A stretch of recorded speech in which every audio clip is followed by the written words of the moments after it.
Hello everyone and welcome. A while back I made a video with some initial observations of roasting at home with the FreshRoast SR540. If you'd like to watch that video, I'll link it up here, but since then I have done many more roasts and finally started to feel confident in the coffee that I'm making. It was and still is an interesting journey, especially as a lot of the conventional wisdom around roasting does not apply to small-scale home roasting. Or in some cases, you have to do the opposite of what you read in some books on roasting. Now, don't get me wrong, I own 2 books by Scott Rao that dive deep into coffee roasting, and reading the books is not a bad thing. But what I realized was that they are obviously catering the information to larger scale roasters and coffee companies. So of course, some changes will need to be made when scaling down to a small home roaster. And that is what I am here to talk about today. And a quick note to please subscribe, as I would really appreciate it. So without further ado, here are some of the main ways that I change things up in order to start roasting some decent coffee. Starting at the beginning of the roast, let's talk about charge. This is the temperature that you decide to heat your machine up to before dropping in your beans. What you will hear from professional roasters as the norm is very hot temperatures around 350 degrees all the way up to 460 degrees. What I noticed on the Fresh Roast is that this guy cannot get up to those high initial temperatures. At most, something like 330 could be achieved, but even that was after waiting for quite a while. As soon as you drop the beans in, though, the temperature shoots up, and this is certainly because of its design as a small air roaster. The beans start to suffocate the heat source, and the temperature rises drastically. This was particularly annoying because I couldn't do a proper preheat like I thought I was supposed to do. And the batches that I was making were really subpar, dropping them at the highest temperature I could. After a while of seeing what other people have been doing with the same machine, I noticed that a lot of them start with the beans inside the chamber. They don't do a preheat phase at all. I decided to give it a shot, and it worked really well. The roasts I was making were tasting better and actually looking better. They started looking more evenly roasted, and if I had to guess why this method is better for this machine, it probably has to do with the movement of the beans inside the chamber. By starting with the beans inside the chamber, you're giving the air a chance to lift the beans up and get them rolling before it gets too crazy hot. By the time it's really getting up there in temperature, the beans are already rolling and heat is evenly being applied. Dropping the beans into a super hot fan with no momentum to get them rolling might just scorch some of the beans at the bottom of the pile while the fan tries to get it rolling. So, tip number 1, start with the beans inside the chamber. On a related note, my second tip would be to start with a high fan and a low temperature, at least until you see the beans are adequately moving. This doesn't have to be long, something like 30 seconds to a minute, and then I go to full heat. I noticed that this helped produce more even roasts, and it gave me a peace of mind that I wasn't scorching some of the beans while others were remaining untouched. So now the roast is going.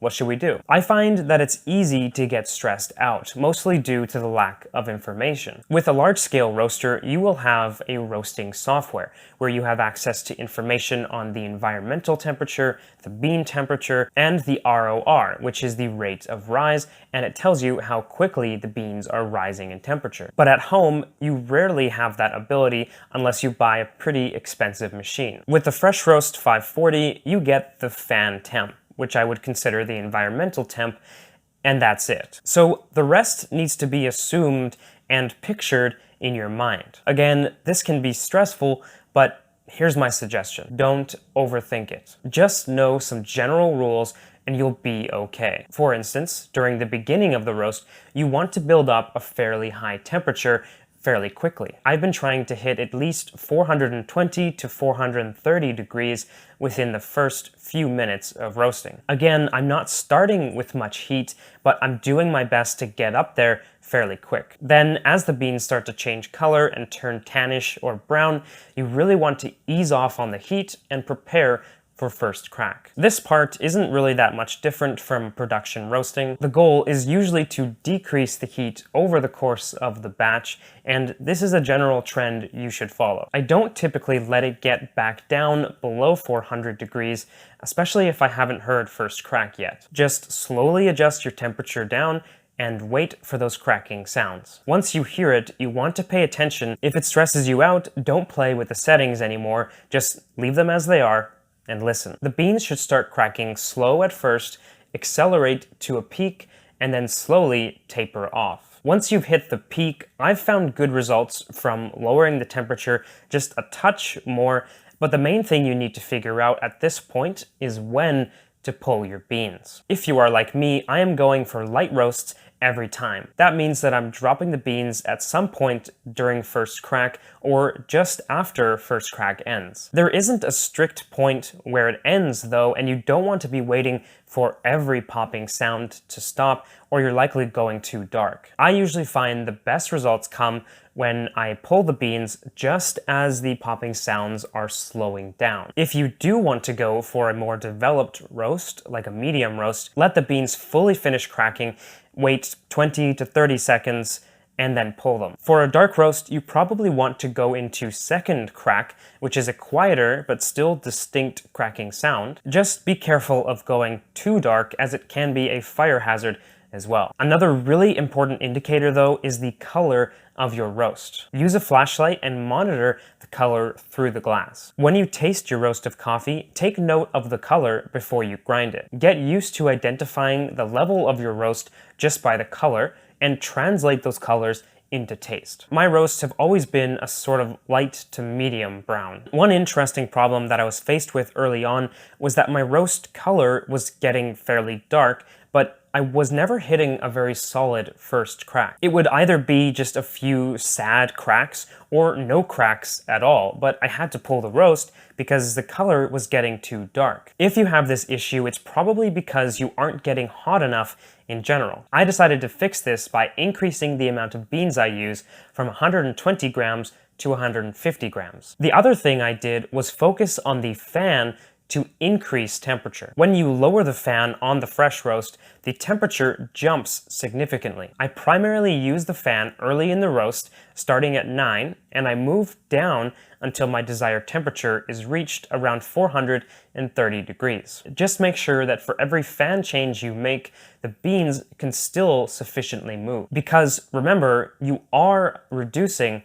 the air. My sweet spot is usually getting the fan down to around 6 or 7. Then I wait for the beans to start tanning and turning brown. Then I totally leave the fan alone and focus solely on heat changes until first crack. I find with heat, you can make bigger changes than the fan. I can comfortably drop 2 at a time or drop in increments of 1 more quickly. So now you've decided when to pull your beans based on the sound of first crack and the color of your roast. Now the beans are dropped and you need to cool them quickly. Some people are okay with using the built-in cool down setting, but I don't really trust it 100%, so I grab a colander with a fan and a whisk and I stir them until they've really cooled down. There's a couple of things we could talk about for after a roast, like weight loss and development time ratio, but I think I'm going to leave those for another video. For now, I will just say set the roast aside and let it rest for 3 to 5 days. This is a common idea in roasting, and it's to let the beans